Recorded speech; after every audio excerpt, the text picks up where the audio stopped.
UpWell The Podcast.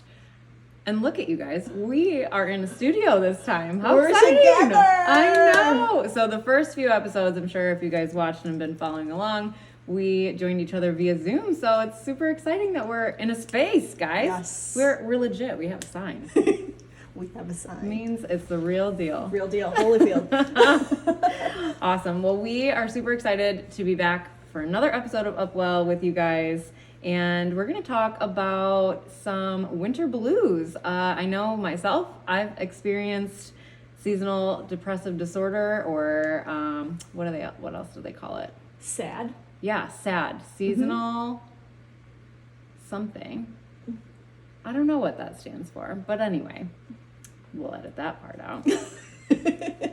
Buddy.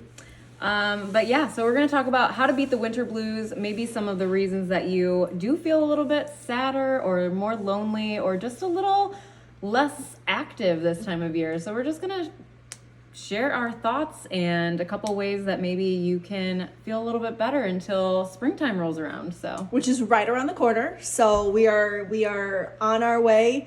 I know that Phil, the groundhog, did see his shadow, so it did say 6 more weeks of winter. I did see that. But in all reality, we've had a pretty easy winter sure. far this year. So I think that 6 more weeks won't be too bad. The sun is actually setting after 5 p.m. now. I know. Did you know that? That's exciting to me because and it's not even, like, I don't love the cold, but it's the dark. I can't deal with how short the days are. Mm-hmm. Yeah. The gloominess, like the gray skies, all of that have always gotten to me. Definitely. And just making me feel like garbage. Yeah.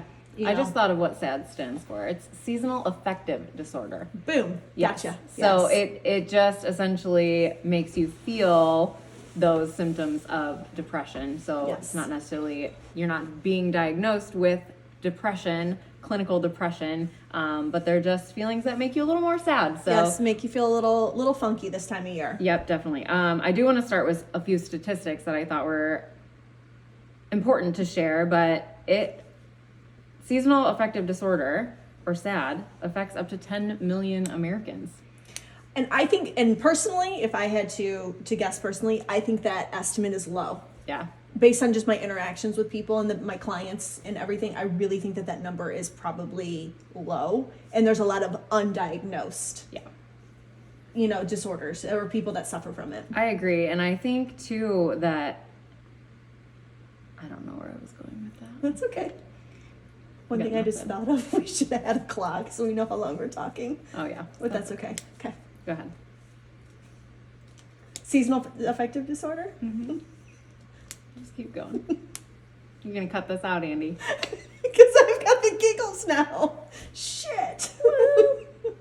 Anyway, seasonal affective disorder affects 10 million Americans, so they say. And I think that that's actually that's a low ball number. Because my clients that I interact with, I really feel like it affects more people than that. So many of us, and it's not like, for some people it might not be a massive thing, but for a lot of people it is. And then for other people, they might just have other things where they feel sluggish or they feel more tired.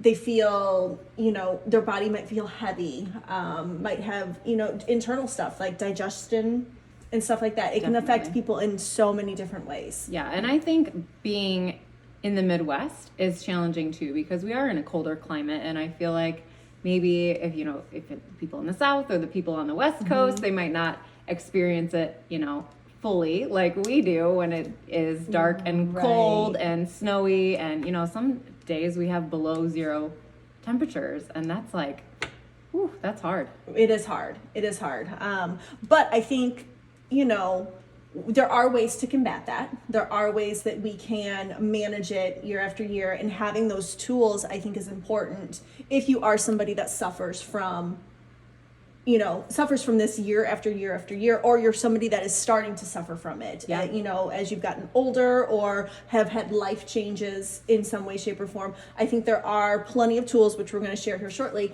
that can help you manage that. Yeah, I love that. And I think I want to share some of just maybe what you're experiencing, if you do feel like this could possibly be you, if you feel like seasonal affective disorder or, seasonal depression or the winter blues maybe are affecting you. Some of the things you might notice is, like you said, weight gain or digestive problems or just overeating, just feeling not satiated or not feeling like you can get enough. It's definitely something that I experienced this time of year for sure. And we're going to talk about a couple other things that happen this time of year that could correlate with too. But just excessive tiredness or lethargy or even sleep problems. Like sometimes I have a hard time. It's so funny because I can feel tired, a little more run down throughout the day, and I still have a hard time falling asleep. So yeah.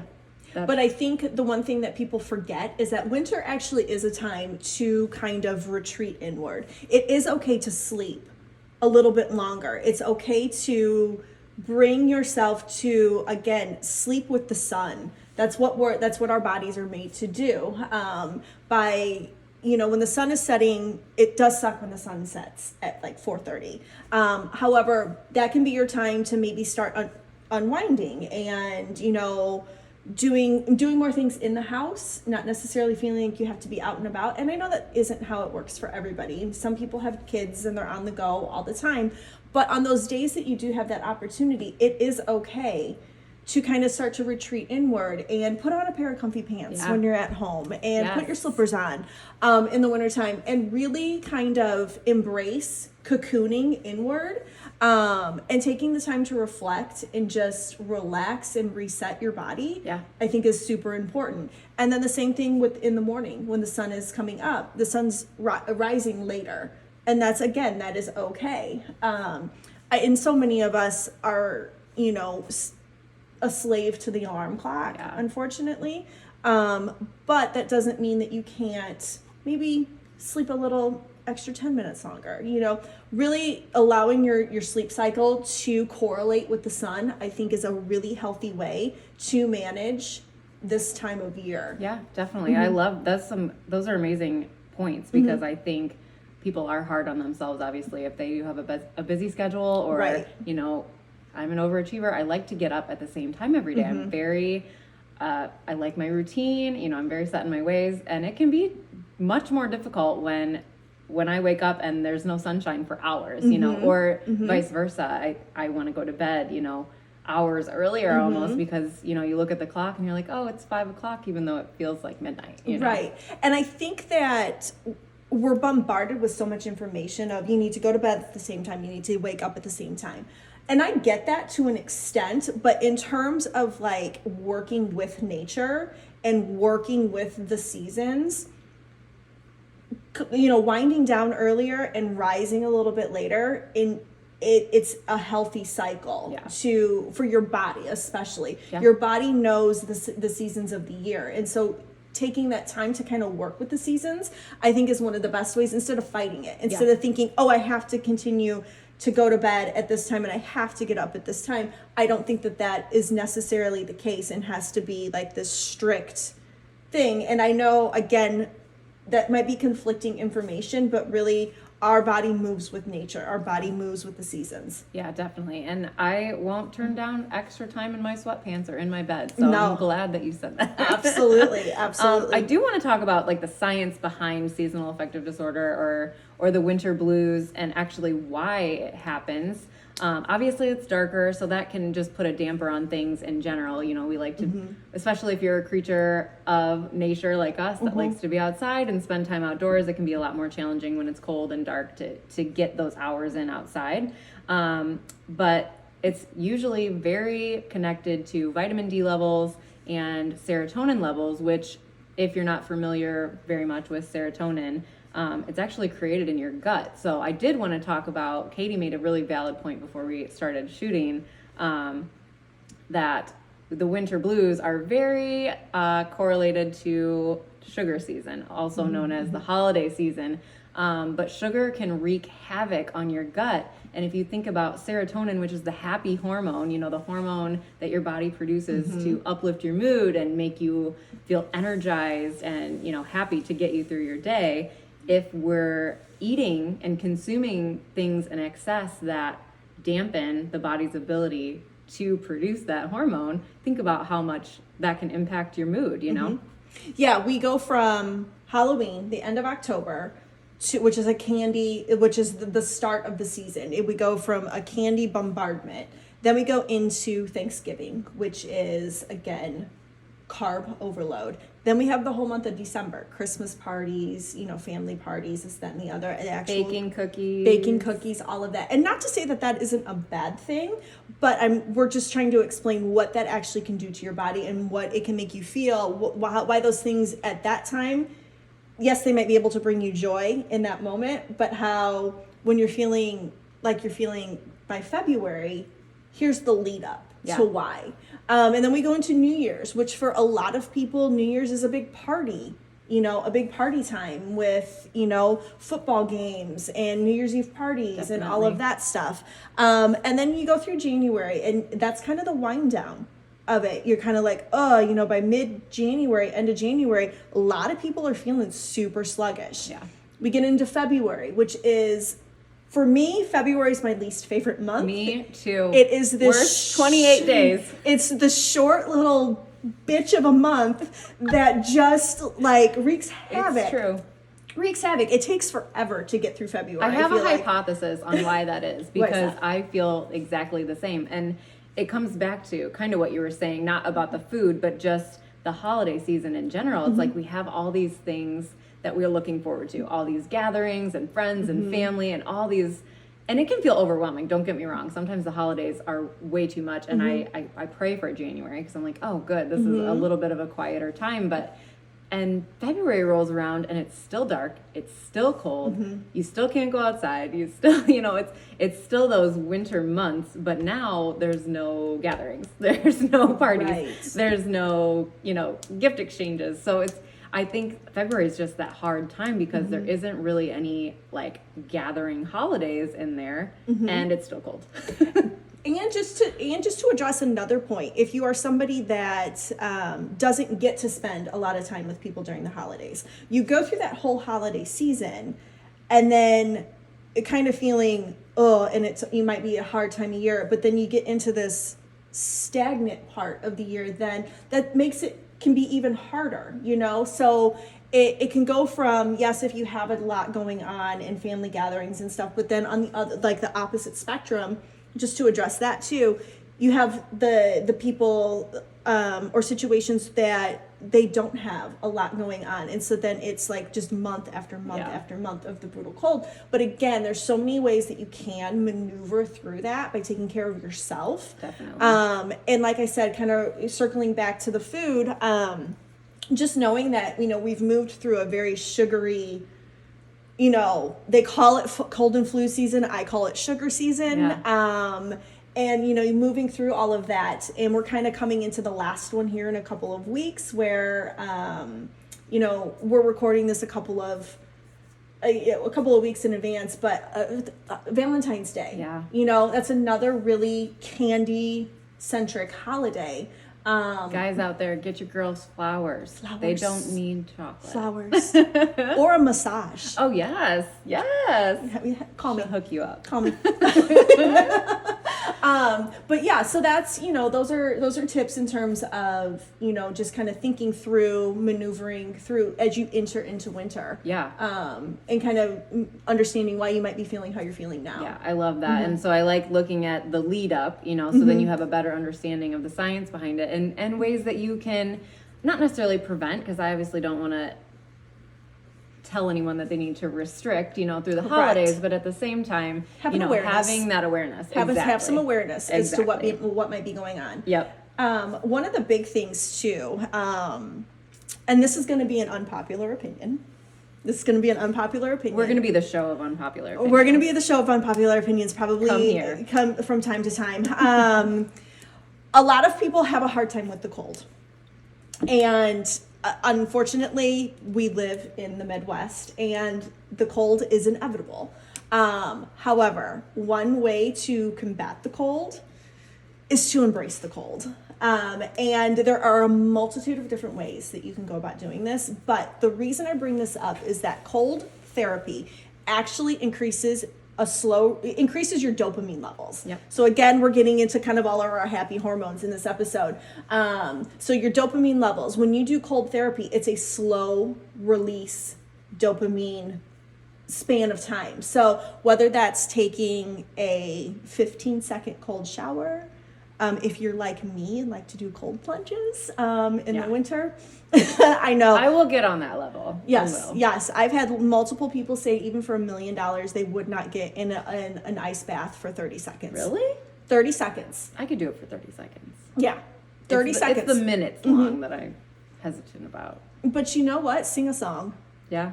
Honestly, sing a song, breathe, and know it's temporary. Yeah. Understand that it's temporary. But different things that you can do to embrace the cold. Lowering your thermostat by 1 degree.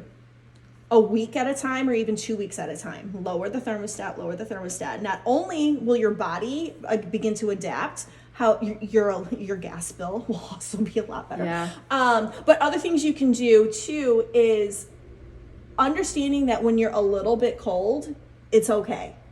It doesn't mean, ooh, breathe through it. Make sure that you're breathing and understand that breath work actually warms the body. Yeah. So cold therapy is a really great one to help get through the cold months. I love that. I do take cold showers because there is, you guys, the benefits of cold therapy are massive, and we'll probably do a whole episode about cold and heat therapy very soon because we're both very passionate about those two topics. Yeah.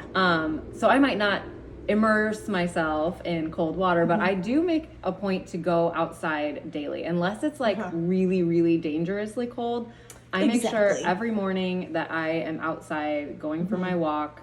I don't break from my routine. Again, I'm a creature of habit. I walk my dog every day. She likes it. She's a husky. So it kind of helps to force me, Absolutely. Since she enjoys it. It keeps me active and it keeps me outdoors through the winter because like you said, it really is important. And I do feel a difference because I am not a winter person. I know you're a cold weather person. I'm definitely a summer girl, but I've noticed a difference over the years of just improving my resilience to the cold by spending more time in it. So as much as I don't love it always in the moment, and sometimes I get a little irritated when I'm out in the freezing cold, it really has built up my system. Like I feel better when I come back in. I feel more rejuvenated. I feel like my body can regulate a little bit better, and my mood is better. And I know that's a combination of just being outside and walking, moving my body, but then that cold exposure kind of just adds that last element.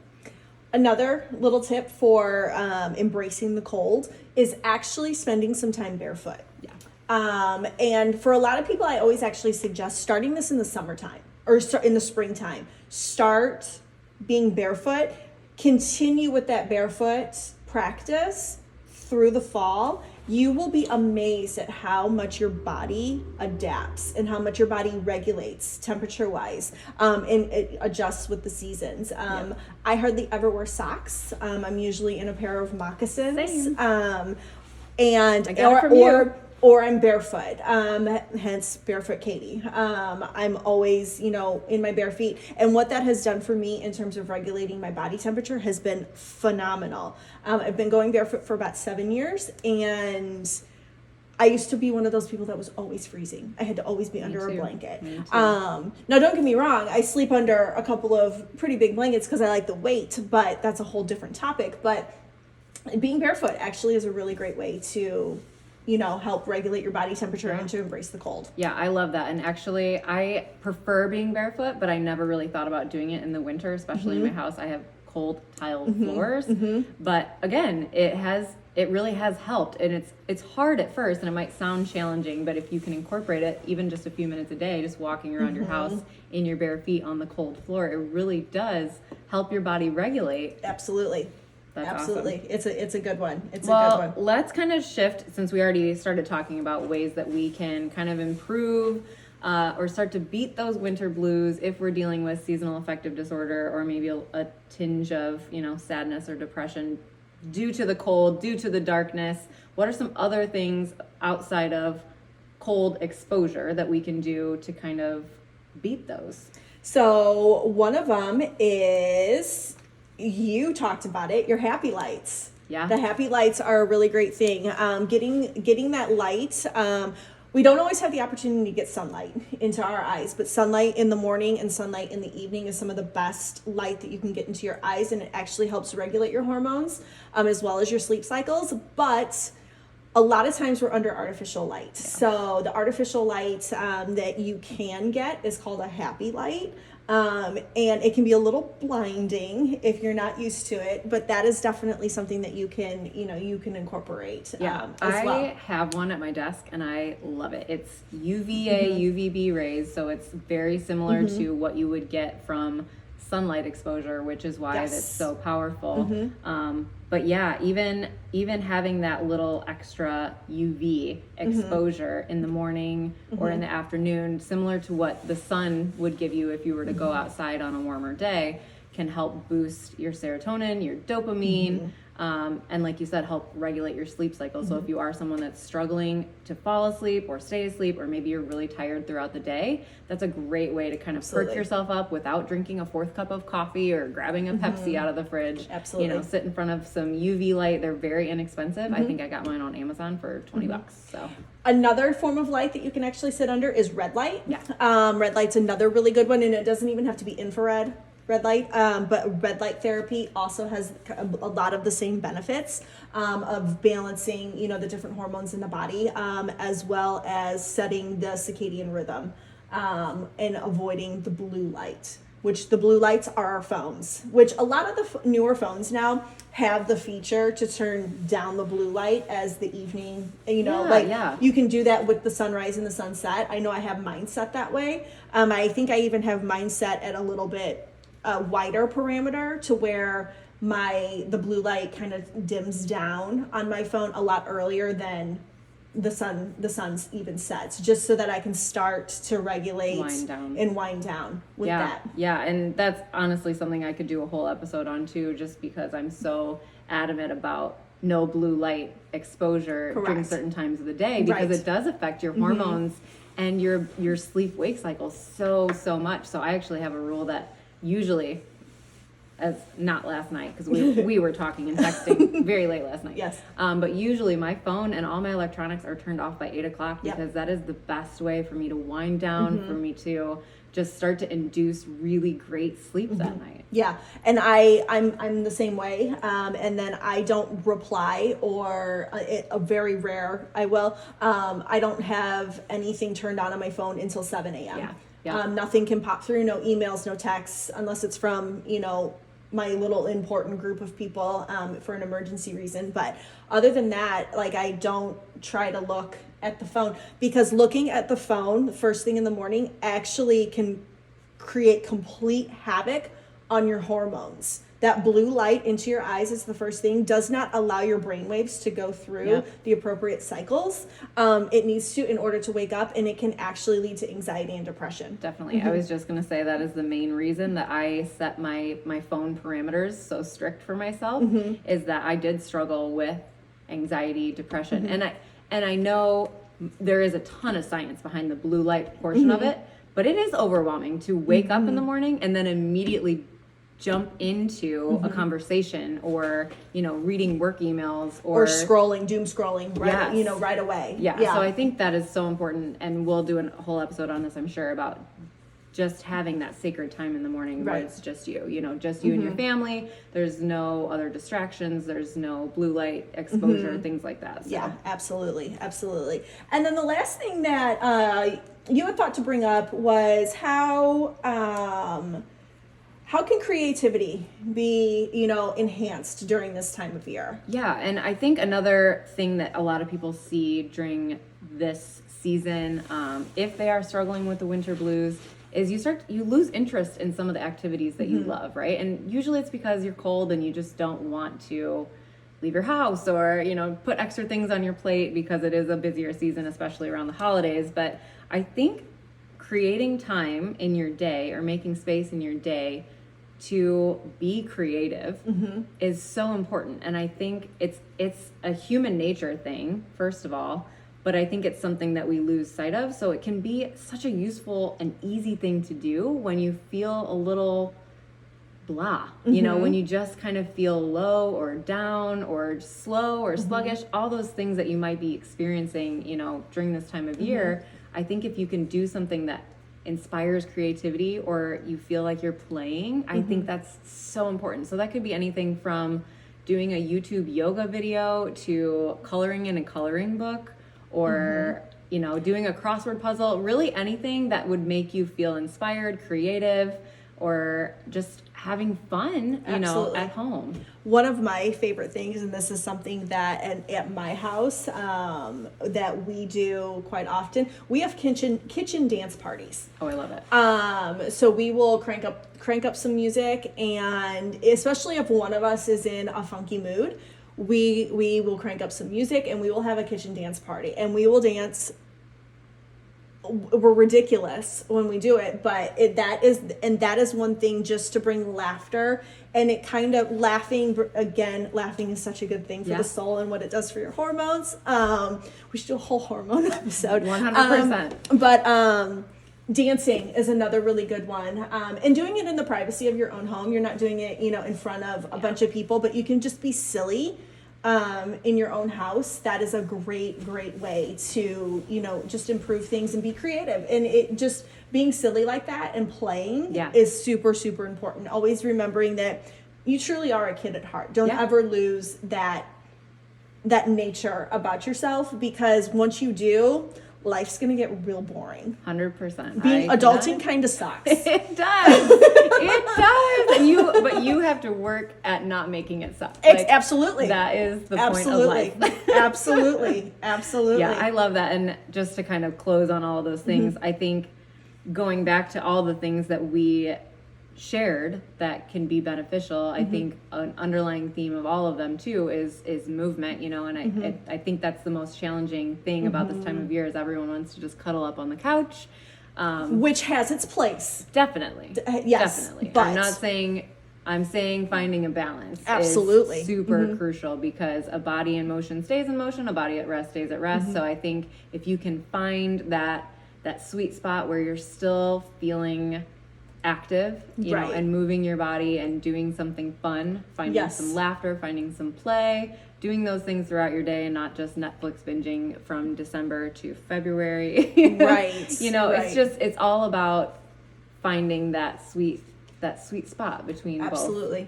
Absolutely. Well, girl, I think that's all we got. That's all we got today. All right. That was fun. That was a good one. It was a good one. So we want to thank everybody for joining us for another episode of UpWell, the podcast. And we invite you to connect with us on Instagram at UpWell The Podcast.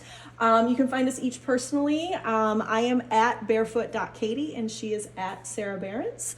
And with that, we hope this episode has inspired you to rise up, take actions, find your flow while improving your life, the lives of others, and the world around you. Yes, ma'am. All right. Till Bye, next time, guys. everybody. Bye.